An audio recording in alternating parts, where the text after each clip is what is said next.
Hi friend, चलिए class 10 का math है प्रश्नावली 3.3 का क्वेश्चन नंबर आपका पहला दिया हुआ है। चलिए यहाँ पे पहला क्वेश्चन है, दिया हुआ है कि x प्लस वाई का मान दिया हुआ 14 और x माइनस वाई का मान 4 दिया हुआ है। चलिए इसको हम लोग x का मान प्लस वाई का मान आपका दिया हुआ 14, उसको समीकरण फर्स्ट मान लेंगे। x माइनस वाई दिया हुआ है 4 बराबर हम लोग सेकंड समीकरण में सेकंड मान लेंगे। ठीक है, चलिए समीकरण फर्स्ट एंड सेकंड को हम लोग जोड़ने पर करते हैं, ठीक है कि नहीं है। तो चलिए हम लोग जोड़ते हैं, तो x प्लस वाई बराबर 14 लिख देंगे। ठीक है, बराबर आपका दिया हुआ है x माइनस वाई बराबर आपका 4 दिया हुआ है, जस्ट का 10 लिख देंगे। देखिए अब देखिए प्लस प्लस क्या होता है, प्लस होता है, प्लस माइनस क्या होता है, माइनस होता है, बराबर को है तो बराबर देंगे, प्लस प्लस प्लस होगा। ठीक है, ध्यान दीजिए एक्स एक्स, ठीक है, ए बी सी डी का अक्षर भी कुछ भी नहीं रहता तो एक रहता है, ठीक है कि नहीं है। याद रखिएगा अगर ए बी सी डी का कोई भी अक्षर हो कुछ भी नहीं हो तो वहाँ पे मान एक रखा जाता है। चलिए यहाँ पे भी मान लीजिए कि आपका एक है और यहाँ पे भी मान आपका एक है, तो एक कितना हो गया 2, एक्स है तो एक्स 2x हो गया, बराबर का बराबर। देखिए ये देखिए प्लस माइनस घट गया, ठीक है ना, बाई से बाई खत्म हो गया, यहाँ पे काट देंगे, बाई से बाई खत्म हो गया, कुछ नहीं बच गया, बराबर को बराबर कर देंगे। अब देखिए प्लस है ना, 14 है और 4 है, तो 14 4 कितना हो गया आपका 18 हो गया, तो 18 लिख दिए।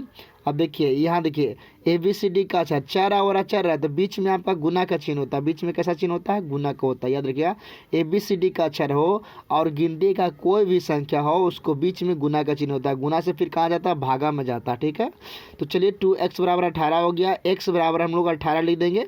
अब बेटा में यहाँ गुना है तो हम लोग भागा कर देंगे, तो 18 आ गया था, 2 नमा 18, यानी कि x का वैल्यू कितना आ गया यहाँ पे 9 का मर्तबे करें, तो x बराबर आपका 9 लिखा गया। ठीक है, अब देखिए यहाँ x का जो मान है, x का मान समीकरण नंबर फर्स्ट में पुट करने पर, ठीक है कि नहीं है, x का मान समीकरण नंबर फर्स्ट में पुट करने पर रखने पर सब बात एक ही आता है। ठीक है, आप समीकरण फर्स्ट में रखिए, सेकंड में रखिए, कोई दिक्कत नहीं है, कोई भी मान रखिएगा आपका सेम ही मान आएगा, फर्स्ट में भी मान वही आएगा और सेकंड में भी रखिएगा तो वही मान आएगा। ठीक है, तो हम लोग फर्स्ट में रखने पर तो जितना फर्स्ट आपका दिया हुआ है समीकरण में वही पूरा मान उतार लेंगे। ठीक है, दिया हुआ है ना आपका मान वो पूरा उतार लेंगे, x प्लस वाई बराबर 14 है तो यहाँ x प्लस वाई बराबर 14 लिख देंगे।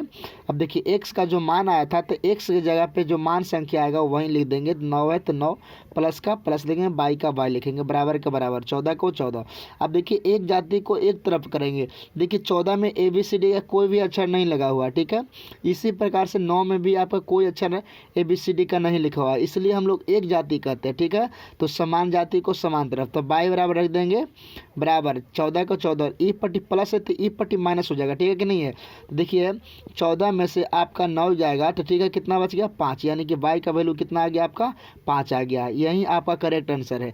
एक बात याद रख लीजिएगा आप लोग, ठीक है, अगर बीच में बराबर है, ई पट्टी अगर प्लस है, ई पट्टी आपका प्लस है तो ई पट्टी आपका माइनस हो जाएगा, अगर ई पट्टी माइनस है तो ई पट्टी बराबर के प्लस होगा। ठीक है कि नहीं है, चिन्ह परिवर्तन कर देता है। ठीक है, अगर ई पट्टी आपका यहाँ गुना दिया हुआ है तो ई पट्टी आपका भागा हो जाएगा। ठीक है, अगर ई पट्टी भागा है तो ई पट्टी फिर गुना हो जाएगा। ठीक है, याद रखिएगा अगर ई पट्टी आपका स्क्वायर दिया हुआ, चलिए ये भी बता देते हैं, अगर ई पट्टी भागा है तो फिर ई पट्टी आपका गुना हो जाएगा, यहाँ पे गुना का चिन्ह है, ध्यान दीजिएगा यहाँ गुना का चिन्ह दिया हुआ। ठीक है, चलिए यहाँ पे अगर स्क्वायर दिया हुआ है इसको स्क्वायर 2 को करिएगा तो ई पट्टी √2 हो जाएगा। ठीक है कि नहीं है, अगर यहाँ पे अंडर दिया हुआ है तो ई पट्टी स्क्वायर हो जाएगा। ठीक है, ये बात को एकदम दिमाग में रख लीजिएगा। ठीक है, थैंक यू।